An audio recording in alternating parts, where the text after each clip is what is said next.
حضرت سفینہ ایک صحابی ہے، جنگل میں رستہ بھول گئے تھے تو سامنے شیر آ گیا. تو شیر نے جب منہ کھولا تو پتہ ہے حضرت سفینہ کی زبان سے کیا نکلا؟ کہنے لگے او شیر ذرا خیال کرنا میں رسول اللہ کا غلام ہوں. اس مقام پہ بھی یہی نکل رہا ہے کہ میں نبی پاک کا غلام ہوں. ایمرجنسی میں بھی جب کہا میں حضور کا غلام ہوں تو شیر نے دو ملانی شروع کر دی، قدم چومنے شروع کر دیے. شیر پیچھے ہٹ گیا. تو آپ کی زبانوں پر یہ بات جاری ہو کہ ہم نبی پاک صلی اللہ علیہ وسلم کے غلام ہیں. نبی پاک صلی اللہ تعالی علیہ وسلم نے فرمایا، بخاری شریف میں صحیح درجے کی روایت ہے، کریم فرماتے ہیں اگر تم وہ جان لیتے نا جو میں جانتا ہوں، اگر تمہیں اس کا علم ہوتا نا جس کا مجھے علم ہے، تو فرمایا تم رویا کرتے، تمہاری کیفیات اور ہو جاتی. بعض اوقات کچھ لوگ غیر سنجیدگی کا مظاہرہ کرتے ہیں، ہنستے ہیں، شغل بناتے ہیں. بہت سارے کام ایسے ہیں، بہت سارے فیوز و برکات ایسے ہیں جو انہیں ملنے ہوتے ہیں، نہیں مل پاتے. تو وہ غیر سنجیدگی، طبیعت کی، لہجے کی غیر سنجیدگی، ان سے وہ فیوز و برکات اٹھا لیتی. میں دوستوں سے کہتا ہوں، آپ کسی جگہ محفل میں جاتے ہیں، آپ کسی دینی اجتماع میں جاتے ہیں، لیکن رستے میں اگر آپ شغل کرتے ہوئے جا رہے ہیں، ہنستے ہوئے جا رہے ہیں، آپ نے کیا فائدہ حاصل کیا؟ آپ جہاں بھی جا رہے ہیں موبائل آپ کا آن ہے، موبائل دیکھ رہے ہیں، موبائل چلا رہے ہیں، موبائل ہی چل رہا ہے، تو آپ نے کیا سنجیدگی حاصل کی؟ پایا کیا؟ ہر کام صرف موبائل کے اسٹیٹس کے لیے کیا؟ تم اگر وہ جان لیتے جو میں جانتا ہوں. اصحاب صفا کے پاس قرآن مجید کی کوئی آیت تلاوت کی گئی تو وہ رونے لگے. صحابہ رو پڑتے تھے، اللہ کے خوف سے، خشیت سے رو پڑتے تھے. کوئی آیت تلاوت کی گئی، اصحاب صفا رو پڑے. ان کو روتا دیکھ کر حضور بھی آئے اور اللہ کے رسول کی آنکھوں میں بھی آنسو آئے. اور پھر اللہ کے حبیب علیہ السلام نے اس عمل کا اظہار فرمایا. حضور فرمانے لگے جو آنکھیں رب کے خوف سے آنسو بہاتی ہیں نا، ان کو اللہ پھر دوزخ پر حرام کر دیتا ہے، پھر وہ جہنم میں نہیں جایا کرتا. اللہ کے خوف سے چھلک پڑی، جذبات ابل کر باہر آ گئے. سعادت مند لوگ ہوتے ہیں، سعادت مند. نبی پاک علیہ السلام نے فرمایا، ترمذی میں موجود ہے، حضور فرماتے ہیں 3 باتیں خوش بختی کی علامت ہے. یا رسول اللہ صلی اللہ تعالی علیہ وسلم کون سی؟ ایک تو حضور نے فرمایا اللہ سے ڈرو، اور دوسرا فرمایا بلا وجہ اپنے گھر سے نہ نکلو، اور تیسرا فرمایا اپنے گناہوں پر رویا کرو. اگر تمہیں رونا آ جاتا ہے تو یہ سعادت مندی ہے تمہارے لیے. مجھے کچھ دوست کہتے ہیں مجھے غصہ بڑا آتا ہے، تو میں کہتا ہوں مجھے بھی بڑا آتا ہے، بڑا آتا ہے، لیکن اپنے گناہوں پر آتا ہے، اپنی غلطیوں پر آتا ہے. مجھے زندگی میں جتنا غصہ آیا ہے اپنی کوتاہیوں پر آیا ہے. جہاں جہاں مجھ سے سستیاں ہوئی ہیں مجھے ان پر غصہ آتا ہے. اور جب اپنے آپ پر غصے سے فارغ ہوں گے تو کسی اور پر بھی کر لیں گے. ابھی تو ڈھونڈتا پھرتا ہوں اے اقبال اپنے آپ کو، آپ ہی گویا مسافر، آپ ہی منزل ہوں میں. میرے عزیز، اگر انسان کو یہ سعادت مندی نصیب ہو جائے، وہ کبھی اپنے مالک کے خوف سے رو پڑے، کبھی اس کی محبت میں رو پڑے. مجھے بتائیں نا، بچہ جب رو ہی پڑتا ہے تو پھر اماں سارے کام چھوڑ کے متوجہ ہو جاتی. لوگ کہتے ہیں وہ میرے پاس آیا تھا تو بس رو ہی پڑا تھا، تو پھر میں کیا کرتا؟ وہ رو ہی پڑا ہے تو معاملہ ختم ہو گیا. بچے کی شدید غلطی پر اسے ڈانٹا تھا پر وہ رو پڑا، نرم ہو گیا دل ماں کا، باپ کا، چچا کا، بڑوں کا، چونکہ وہ رو پڑا ہے. عزیز بھائی، جب تو بھی رب کی بارگاہ میں رو ہی پڑے گا نا، جب تو اس کی خشیت سے ٹوٹ ہی جائے گا، جب اس کے حضور آ کے عرض کرے گا نا مالک میں کہاں جاؤں تیری بارگاہ میں نہ ہوں، کہاں جاؤں؟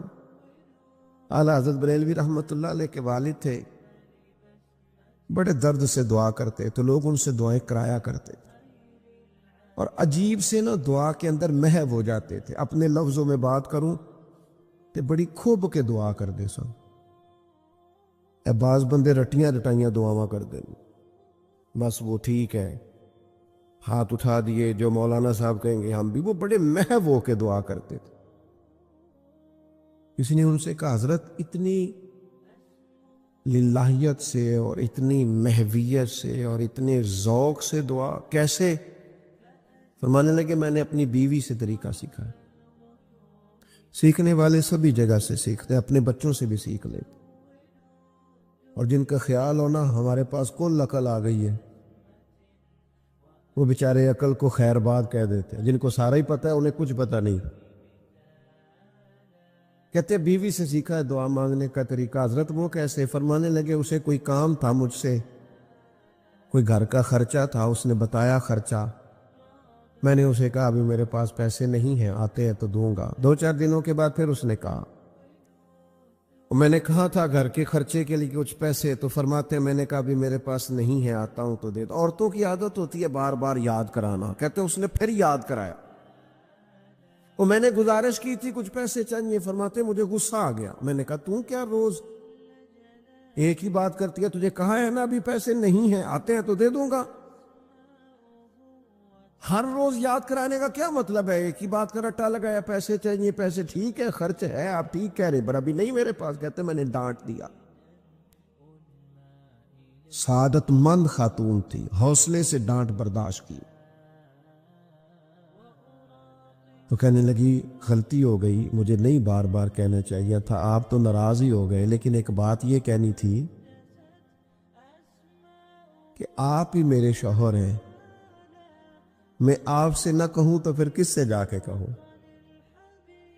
آپ سے کہنا ہے نا، میرے آپ ہے نا میرے سر کے تاج، تو کس سے اور کہوں؟ میں اور کسی سے کہوں؟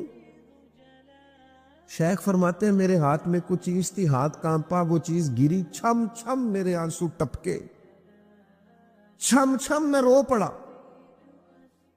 تو خاتون کہنے لگی آپ کیوں روئے، کیا ہوا؟ تو فرمانے لگے مجھے تو رب سے مانگنے کا طریقہ تو نہیں سکھا دی، جب میں اس کی بارگاہ میں عرض کروں گا نا مالک بڑے دروازوں پہ گیا ہوں کوئی نہیں میری سنتا، بڑے درد کے ساتھ میں نے کہا ہے پر فریاد کو کوئی نہیں پہنچا، اے اللہ تو ہی میرا رب ہے، پھر تجھے نہ کہوں تو کس کی بارگاہ میں جا کے کہوں؟ میں بیمار ہوں اور شفاؤں کے لیے ترس گیا ہوں، میں مقروض ہوں اور جان چھڑانے کے لیے ترس گیا ہوں، میں کمزور ہوں اور سعادت پانے کو ترس گیا ہوں، میں بے کیف ہوں اور سجدوں کی لذت کے لیے بے چین ہو گیا ہوں، میں بے کیف ہوں اور چاہتا ہوں میرا قرآن پاک کی تلاوت سے دل لگے، اور مالک جب توفیق تو دینے والا ہے تو پھر تجھ سے نہ کہوں تو میں کس سے جا کے کہوں؟ نبی پاک صلی اللہ تعالی علیہ وسلم نے فرمایا 2 آنکھیں دوزخ میں نہیں جائیں گی۔ یا رسول اللہ صلی اللہ علیہ وسلم اتنا کرم، وہ 2 آنکھیں کون سی ہیں؟ فرمایا ایک وہ جو اللہ کی راہ میں رات جاگتی رہی، کسی سرحد پر پہرا دیا، کوئی ڈیوٹی کی، کوئی خدمت کی، راہ خدا میں جو آنکھیں بیدار رہی راہ خدا میں، دوزخ میں نہیں جائیں گی۔ اور دوسرا فرمایا جو رب کی یاد میں رو پڑی، جس سے خشیت آئی، جو ڈر گیا، پر ڈرا اللہ کے، آنسو فار سیل نہ ہو، کوئی اداکاری کا ماحول نہ بنائے، وہ اس طرح نہ ہو رو رو کے دعا، رقت انگیز دعا، اور فلاں کیا بات، فلاں کے بڑا رلایا اور فلاں میں بڑا درد تھا اور فلاں کے آنسو نکل آئے اور پیر صاحب قبلہ رو ہی پڑے، فار سیل نہ ہو چیزیں، اداکاری نہ ہو، اس کی طبیعت پر پورا اثر ہو۔ اور جب خشیت کے ساتھ وجود کانپتا ہے، وہ کسی نے کہا تھا کہ آنسو قربت کا سبب ہوتے ہیں، جب آپ کی روح کسی کی روح سے ملتی ہے تب آنسو نکلتے. جب تو اللہ سے پورا جڑ جاتا ہے نا،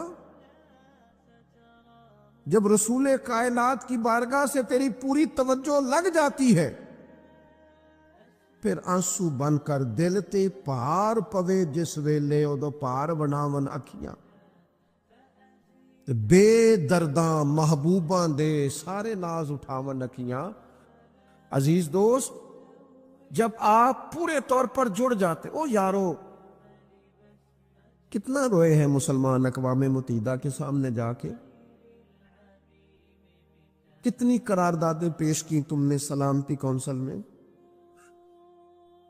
حتیٰ کہ مسلمانوں کے جو امیر ملک تھے ان کی تنظیمیں بنی، کوئی مسلمانوں کی داد رسی کو نہیں پہنچا. میری کو بہت لمبی عمر تو نہیں ہے، پر میں نے برما میں مسلمانوں کے کٹتے ہوئے حالات دیکھے، خبریں آئیں، ہم نے دیکھی کٹتے اور سسکتے مسلمان ہم نے دیکھے. ہم نے دیکھا لیبیا پہ حملہ ہوا اور ٹوٹ گیا سارا ملک. میں نے وہ منظر دیکھا جب غوث پاک کے بغداد میں بمب گرے. ہم نے وہ دور دیکھا جب کسی نے خبر دی کہ کربلا میں پھر سے کربلا برپا ہے. ہم نے وہ منظر دیکھا جب پتا چلا کہ پھر سے مولا علی کے نجف اشرف کو اجاڑا جا رہا ہے. ہم نے وہ سارے منظر بار بار دیکھے، بار بار سنے، اور اب تو شرم آتی ہے. میرا دل کرتا ہے میں فلسطین کا نام نہ لیا کروں. شرم آتی. یہ کوئی ہماری تقریروں کے موضوع ہے؟ یہ کوئی ہمارے کالم لکھنے کے عنوان ہے؟ یہ کو ہمارے موبائل پہ لگانے کے سٹیٹس ہے؟ یہ تو شرم سے مر جانے کا مقام ہے. یہ کوئی گردنیں اٹھا کے بات کرنے والی بات ہے؟ یہ موبائل پہ ایک دوسرے کو ویڈیو دکھانے کا منظر ہے؟ رمضانوں میں، شاموں میں اپنے اپنے بچوں کو سینوں سے لگا کے افطاریاں کرانے والوں، اور بچوں سے پوچھنے والوں کہ پتر تو کی کھانا ہے، اس سے پوچھ لے اس کی مرضی کیا ہے. تمہیں پتہ ہے فلسطین کی بیٹیاں بھی سیدہ ختیجۃ الکبریٰ کی بیٹیاں، وہ مومنوں کی مائیں ہیں تو ان کی بھی تو مائیں ہیں نا. فلسطین کی بہنیں بھی صبح قیامت حضرت فاطمہ کے پلو میں پناہ لیں گی. نبی پاک صلی اللہ تعالی علیہ وسلم نے فرمایا من اذا مسلمن فقد اذانی.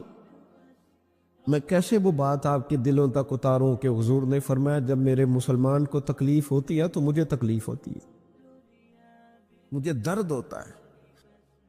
اس رسول کی امت جو کافروں کی رسیاں زور سے باندھی جائیں تو حضور فرمائیں ڈھیلی کر دو. یہ ہائے ہائے کرتے ہیں تو مجھے نیند نہیں آتی.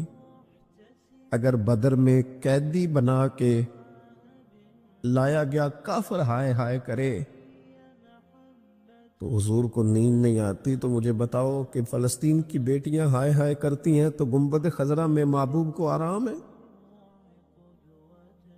میرے عزیز، بے حسی کی زندگی، چھوٹے موٹے بیانات، تو بھی کہہ دے تو بھی کہہ دے، تھوڑا سا فلانے کا بیان نہیں آیا، کیا کرنا ہے بیان دے کے؟ کیا بات کرنی ہے تذکرہ کر کے؟ دوستو آؤ، رو کے دیکھ لیا ساری دنیا کے سامنے، کچھ رب کے سامنے رو کے نہ دیکھ لیں؟ اب اسے کہیں نا، اب حضور کی بارگاہ میں عرض کر کے نہ دیکھ لے کہ تجھ سے فریاد ہے اے گنبد خضرا والے، اب کعبے والوں کو ستاتے ہیں کلیسا والے، اور کی اگر تو نے دل مسلم کی دل جوئی نہیں، پھر ہمیں تانا دیں گے بت کے مسلم کا خدا کوئی نہیں. اب اللہ رسول کی بارگاہ کی طرف رجوع نہ کر لیں، اب چھوڑ نہ دیں سیاستدانوں کے گلے، اب چھوڑ نہ دیں دنیا اقوام متحدہ کی بات اور سلامتی کونسل کی بات، اب اپنے اللہ کی جانب رجوع نہ کریں. دیکھو نا، نبی پاک صلی اللہ تعالی علیہ وسلم نے ہمیں فرمایا تمہارے آنسو قدر والے ہیں، رب رسول کی بارگاہ میں بہانا. ان کو ضائع نہ کرنا۔ عزیز بھائیوں، عجیب بات ہے نا، حضور فرماتے ہیں احسان جتلانے والا جنت میں نہیں جائے گا، یعنی نیکی کر کے دوزخ خرید لی، احسان کر کے، خرچ کر کے اپنے لیے جہنم کٹھی کر لی۔ کیوں؟ احسان جتلایا، اس نے بتلایا ہے۔ یوں تو ہر ایک کو شیطان سے ڈر لگتا ہے، اور مجھ کو اس دور کے انسان سے ڈر لگتا ہے، اور جس کی ہر بات میں پوشیدہ ہو نشتر کی چبھن۔ شاعر کا تخیل دیکھیے، نشتر کی چبھن، جس کی ہر بات میں پوشیدہ ہو نشتر کی چبھن، ایسے ہر صاحب احسان سے ڈر لگتا ہے۔ اس طرح کے احسان کرنے والوں سے خوف آتا ہے کہ اللہ بچا ان سے۔ کچھ لوگ اذیت دیتے ہیں، تکلیف دیتے ہیں، آزمائش میں ڈال دیتے ہیں۔ کسی کے گھر مہمان چلے گئے، آپ کو چند لمحوں کے لیے جانا ہے، تو آپ وہاں جا کر ایک بڑے زبردست قسم کے انجینئر کیوں بن گئے ہیں؟ یہ دیوار پہ کیا کام کرایا ہے، یہ کس سے کرایا ہے، یہ اگر آپ کو میں ایک بندہ بتاؤں، اگر فلاں سے آپ کام، بھئی آپ کو تو بطور مہمان بلایا گیا ہے، آپ کو کس نے کہا ہے کہ آپ کو انجینئر کے طور پہ دعوت دی ہے؟ آپ آئے ہیں، تشریف رکھیے، اور جتنی دیر آپ کو کہا جاتا ہے آپ بیٹھیے، اور پھر اس پر تبصرہ ہے، یہ فرنیچر کہاں سے لیا ہے، یہ قالین کہاں سے آیا ہے، اتنے سوال جواب۔ بعض دوست ایسے ہوتے ہیں جن سے کہنا پڑتا ہے کہ میرے بھائی آپ مہربانی کریں، ہم آپ کو نہ انجینئر سمجھتے ہیں نہ اچھا ڈیزائنر سمجھتے ہیں، ہم نے تو آپ کو ملنے کے لیے بلا تھا، آپ آئیے اور جائیے، اور اتنے زیادہ تو مطلب وقت ہی نہیں ہے انسان کے پاس کہ وہ جائے اور اتنے زیادہ تبصرے کرے اور جا کے کسی کو تکلیف دے۔ پھر تفتیش کرنا، پوچھنا، اعلیٰ حضرت بریلوی رحمۃ اللہ لکھا حرام ہے یہ تفتیش کرنا کہ کسی کی کمائی حلال ہے کہ حرام ہے۔ آپ کیوں تفتیش کرتے ہیں؟ کس نے اجازت دی آپ کو جاسوسی کریں؟ آپ تکلیف دے رہے ہیں سامنے والے کو۔ کیا کرتے ہیں، کیا کماتے ہیں، کہاں سے؟ میرا رب ہے جس نے سب کے پردے رکھے ہوئے ہیں۔ اب کیوں ایسی حرکات کرتے ہیں جس کی بنیاد پر جناب کا ذریعہ آمدن کیا ہے؟ میرا ذریعہ آمدن یہ ہے کہ آپ دے جاتے ہیں تو میں کھا لیتا ہوں۔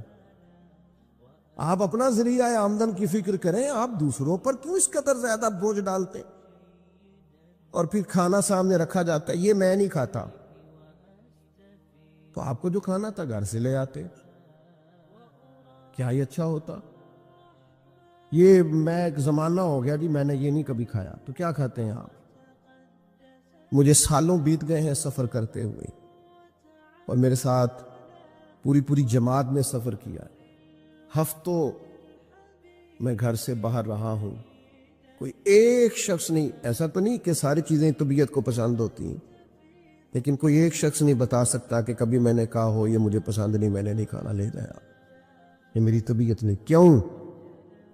میں ایک دفعہ اپنے حضرت صاحب کے ساتھ تھا، ایک جگہ پہ کھانا آیا، تو میں نے گھر والوں سے کہا نمک دیجئے گا ذرا، تو صاحب فرمانے لگے بیٹا آپ نے وہ حدیث نہیں پڑھی کہ حضور نے فرمایا کھانا پسند نہ ہو تو چھوڑ دو لیکن عیب نہ نکالو؟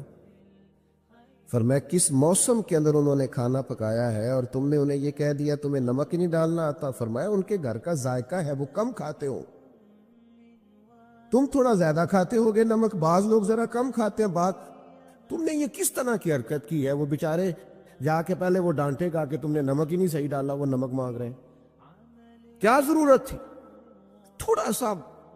وہ حضرت سلمان فارسی رضی اللہ تعالیٰ عنہ کے گھر میں مہمان آ گئے، تو آپ نے کھانا رکھا تو وہ صاحب کہنے لگے کبھی پودینے کی چٹنی ہو جاتی نا، تو اب ان کے پاس پیسے نہیں تھے، ان کا لوٹا تھا ان کے پاس پیتل کا یا لوہے کا، لے جا کے گروی رکھا کسی کے ہاں، جو وضو کے لیے رکھا ہوا تھا جناب سلمان فارسی نے، پھر وہ لوٹا گروی رکھ کے پیسے لائے، اس کا پودینہ خریدا اور لا کے مہمان کو دیا، تو مہمان کہنے لگا جی اللہ کا شکر ہے ہم قناعت پسند ہیں، جو مل جائے کھا لیتے ہیں۔ یعنی ایک تو یہ کہ پہلے فرمائش کر دی اور اس کے بعد نیک بننے کا ڈھونگ بھی رچایا۔ بھی کچھ لوگوں کا طریقہ ہوتا ہے، وہ سارا کچھ کرنے کے بعد نا، یعنی 1.25 گھنٹے غیبتیں کرنے کے بعد کہنے چلو سانوں کی لگے، بھئی آپ 15 منٹ ہی رہ گئے تھے، 2 گھنٹے پورے ہونے لگے تھے، ساری تو کر لی آپ نے، اب پیچھے بچا کیا ہے؟ تو وہ کہنے لگے رہی میں قناعت پسند ہوں، جو مل جائے کھا لیتا ہوں۔ تو حضرت سلمان فارسی ناراض ہوئے، جلال میں آ فرمانے لگے اگر تم قناعت پسند ہوتے تو میرا وضو کا لوٹا آج گروی نہ پڑا ہوتا۔ تم قناعت پسند ہو، اوپر سے جھوٹ بولتے ہو۔ لیکن تکلیف دینا، اذیت پہنچانا، ذہنی طور پر کسی کو ٹارچر کرنا۔ میری اب کبھی طبیعت خراب ہو جاتی ہے نا جی، تو چونکہ محبت کرنے والوں کی لسٹ لمبی ہے، طبیعت خراب ہو جاتی ہے تو میں بتاتا نہیں، کتنے کتنے دن خبر نہیں ہوتی۔ میری خواہش ہوتی ہے، پچھلے دنوں بھی ایک پورا دن ہاسپٹل میں گزارنا پڑا، میں نے بتایا نہیں، افواہ تھی کہ میری طبیعت خراب ہے، لوگوں نے پوچھ پوچھ کر بیمار کر دیا، نئے سرے سے بتانا پڑتا ہے ہویا کی سی۔ اور پھر کچھ تو اتنے خاص محبت کرنے والے ہوتے ہیں کہ انہیں پوری ڈیٹیل چاہیے ہوتی ہے، پس منظر سمیت۔ آپ حضور علیہ الصلوۃ والسلام نے فرمایا بہترین عیادت وہ ہے جو جلدی ہو، نہیں تھوڑی دیر کے لیے مریض کے پاس جائیں، یہ بہقی میں حدیث موجود ہے۔ بہترین عیادت، بہترین تیمارداری وہ ہے جو جلدی ہو، فٹافٹ آپ آئیں، تھوڑی دیر بیٹھیں اور چلے جائیں۔ اتنی تفصیلات، پھر 7 نسخہ جات، پھر یا کچھ لوگ تو ایسے ہوتے ہیں جو اتنا ڈرا جاتے ہیں بیمار آدمی کو کہ وہ جلدی فوت ہونے والا ہو جاتا ہے۔ اس کہتے ہیں فلانے کو بھی یہ مرض تھا بیچارہ، 4 بچے فوت ہو گیا۔ آپ کو تو کہا تھا تسلی دیتے، مریض سے دعا کراتے، پھر ضد کریں گے، اصرار کریں گے، یہ کھا لیں، کھائیں گے تو اٹھیں گے، تھوڑا سا تو لیں۔ اللہ کے بندے، نبی کریم علیہ السلام نے فرمایا بیمار سے ضد نہ کرو، اسی اللہ کھلا پلا دیا کرتا ہے۔ تم ضد کر رہے ہو، اصرار کر رہے ہو، تکلیف دے رہے ہو، اذیت پہنچائی جاتی ہے۔ بڑے درویش آدمی تھے حضرت سری سختی، کبھی کسی سے سخت جملہ نہیں کہا۔ آپ بیمار تھے، ایک صاحب تیمارداری کرنے آ گئے، آپ کا خیال تھا کہ وہ ہو گئی تیمارداری، وہ جائیں۔ کئی لوگ ان کے بعد آئے چلے گئے، لیکن بیٹھے ہوئے ہیں، جا ہی نہیں رہے۔ تو حضرت سری سختی رحمت اللہ تعالیٰ علیہ، اب بعض دفعہ مروت ایسی ہوتی ہے کہ بندہ اپنی زبان سے معزز آدمی کہہ نہیں پاتا، لیکن وہ چونکہ تکلیف میں تھے، سردی کا موسم تھا تو دروازہ کھلا رہ گیا، تو وہ صاحب کہنے لگے حضور دروازہ بند کر دوں، ٹھنڈ آ رہی ہے۔ تو فرمانے لگے کر دیجئے، لیکن اگر کبھی باہر سے کر دینا تو ذرا زیادہ بہتر ہو جائے۔ معنی یہ تھا کہ آپ تشریف لے جائیں، چلے جائیں نہیں کہتے بزرگ۔ آپ کچھ لوگ ایسے ہوتے ہیں انہیں رخصت بھی ذرا اعزاز کے ساتھ کرنا پڑتا ہے۔ آپ تشریف لے جائیں اور دروازہ باہر سے بند کر دیں تاکہ ہوا بھی نہ آئے اور آپ جیسا کوئی پکا مہمان دوبارہ بھی نہ آئے۔ تشریف لے جائیں، تکلیف نہیں دیں، اذیت نہ دیں کسی شخص کو کسی بھی طرح سے پریشان۔ ایک ہمارے ہاں اور بڑا مسئلہ ہے، میں تو مذاق کر رہا تھا۔ مذاق کیا ہوتا ہے؟ مذاق تو جاہلوں کا کام ہے۔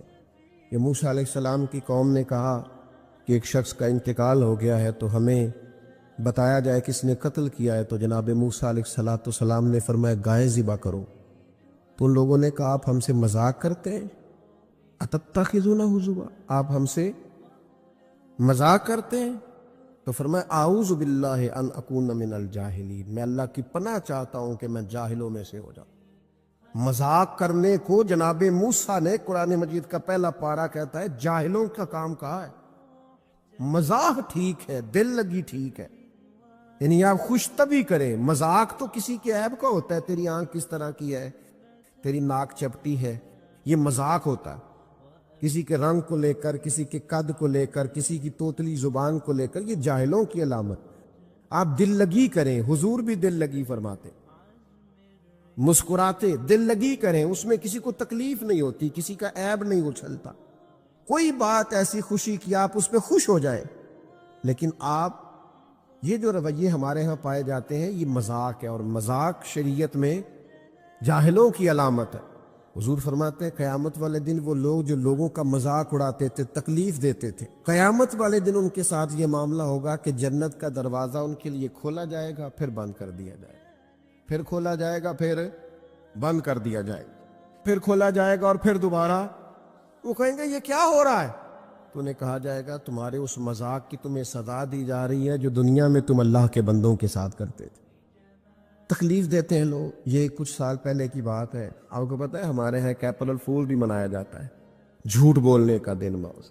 ایک صاحب تھے بیچارے ہارٹ پیشنٹ، یہ پنجاب کا ہی واقعہ ہے، تو ان کو فون کر دیا کہ تمہارا بھائی ایکسیڈنٹ میں فوت ہو گیا ہے، کسی نے مذاق کیا، تو بیچارے ہارٹ پیشنٹ تھے، خبر سن کے ان کو پھر ہارٹ اٹیک ہوا، اللہ کو پیارے ہو، اور بعد میں پتہ چلا کہ کسی نے مذاق کیا، بھائی تو بالکل ٹھیک ٹھاک، آپ کے ایک مذاق نے کسی کی جان لے لی، گھر اجڑ گیا، عورت بیوہ ہو گئی، بچے یتیم ہو گئے، اور آپ مذاق کر رہے تھے، تکلیف دے رہے تھے، آپ آزمائش میں مبتلا کر رہے تھے۔ میں نے ایسے طلباء کو دیکھا ہے کالج میں، مدرسے میں، یونیورسٹی میں، اسکول میں، جو بیچارے کسی وجہ سے کمزور تھے، کوئی ایسا معاملہ تھا ان کا اتنا مذاق اڑایا گیا کہ وہ بیچارے تعلیم چھوڑ کے چلے گئے، گزارا نہیں ہو سکتا یہاں، ہر آدمی مذاق اڑا رہا، اور بعض لوگوں کی غربت کا مذاق اڑایا جاتا ہے، ان کو کھاتا ہوا دیکھ کے مذاق کرنا، ان کا لباس دیکھ کے مذاق کرنا، ان کی سادہ پرانی اور دیسی گفتگو سن کے مذاق اڑانا، نتیجہ یہ نکلتا ہے کہ مایوس ہو جاتے ہیں لوگ، پریشان ہو جاتے ہیں۔ ایسا نہیں کریں، یہ تکلیف نہ دیں کسی مسلمان کو، اذیت میں مبتلا نہ کریں، ذہنی طور پر ٹارچر نہ کریں، آپ کوئی ایسا کام نہ کریں جس سے بار بار آزمائش ہو۔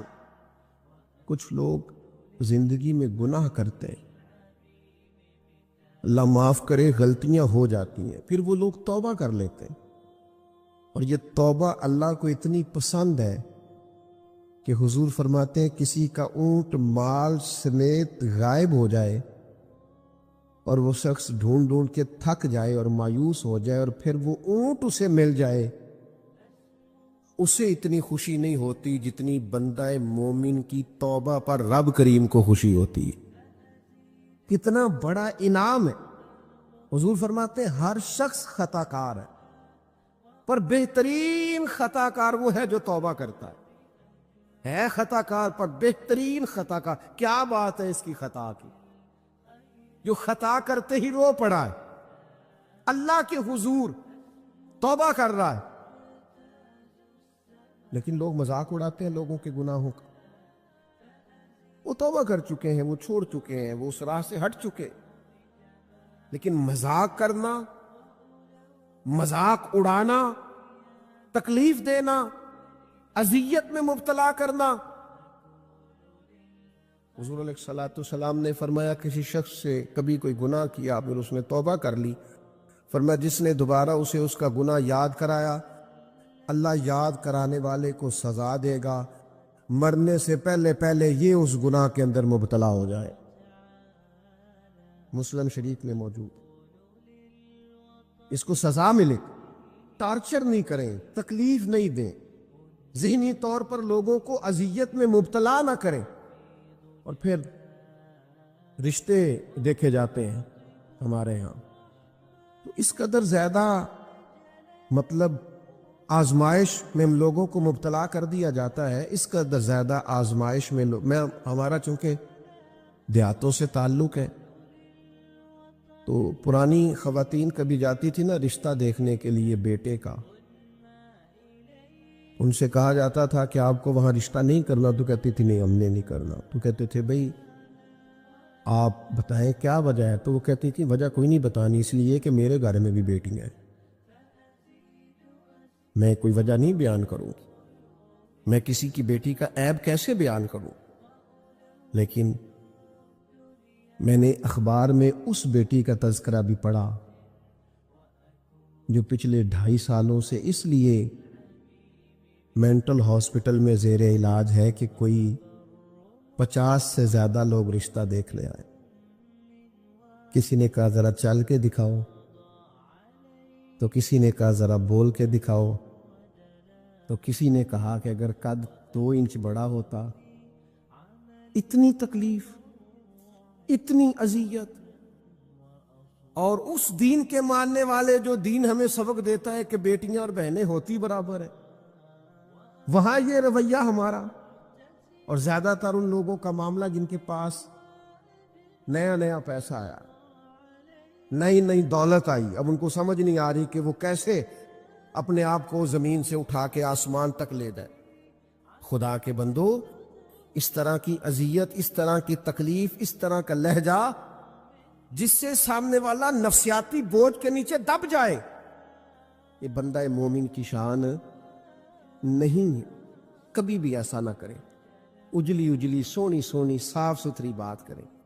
مومن کی شان یہ ہے کہ سب کچھ ہو سکتا ہے، پر مومن جھوٹا نہیں ہوا کرتا، وہ بددیانت نہیں ہوتا، وہ کسی کو تکلیف نہیں دیتا، اذیت نہ دے، پریشان نہ کرے. گھنٹوں بیل بجا رہا ہے گلی سے گزرنے والا آدمی، لیکن صاحب گاڑی لگا کے چلے گئے، انہیں پتہ ہے دوسری گاڑی نہیں گزرے گی، لیکن وہ اذیت دے رہے ہیں. ایک چور اوپر سے سینہ زور، اگر وہ باہر نکلے ہیں کہ آپ کو جانا ہے اور سامنے گاڑی لگی ہوئی تو وہ نکل کے کہتے ہیں کوئی آگ بجھانی ہے آپ نے، جا کے فائر برگیڈ کی گاڑی پہ بیٹھے. نہیں جناب، آگ نہیں بجھانی، لہذا آپ آرام کریں، لگی رہنے دے گاڑی. پتہ ہے آپ کو نبی پاک علیہ السلام نے رستے بند کرنے سے منع فرمایا، رستوں کے نشان مٹانے والوں پر لعنت فرمائی.